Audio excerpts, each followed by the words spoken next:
매일경제 2월 27일자로 이주민 관련 기사가 나서 소개해드리겠습니다. 제목이 6월부터 필리핀 가사 도우미 들어온다.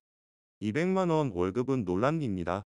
여러분도 잘 아시겠지만 우리나라 저출산이 큰 사회적 문제입니다. 정부는 이를 해결하려고 여러모로 정책을 시행하고 있는데요. 그래서 나온 게 외국인 가사 도우미를 도입하자는 겁니다.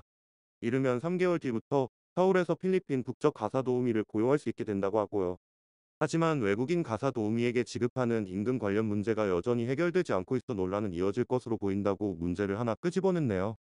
이 이야기는 뒤에서 하기로 하고 내용을 좀 더 보겠습니다. 6월에 시범사업으로 게시하는데 우선은 필리핀만 해당하고 인원은 100명이네요.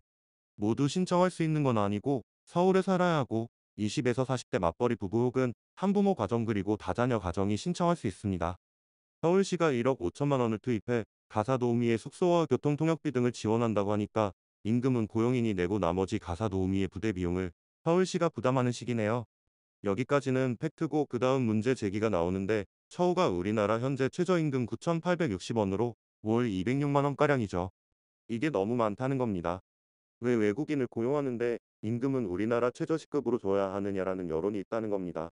우선 외국인 가사 도우미에게 적용하는 최저임금을 내국인과 달리 설정해야 한다는 건 노동자의 국적에 따른 차별을 부추긴다는 문제가 있습니다. 이런 논리라면 한일처럼 모든 나라의 노동 환율을 계산해서 임금을 매기겠다는 것과 같습니다. 노동은 모든 인간에게 동등한 가치와 권리로 인정되어야 하는 거지, 국적에 따라 임금을 차별하는 것은 기본적인 인권을 침해하는 행위입니다.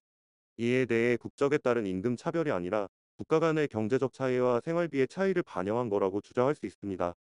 필리핀과 한국의 경제 수준과 생활비는 큰 차이가 있으며 이를 고려한 임금 설정은 공정하다는 생각이죠.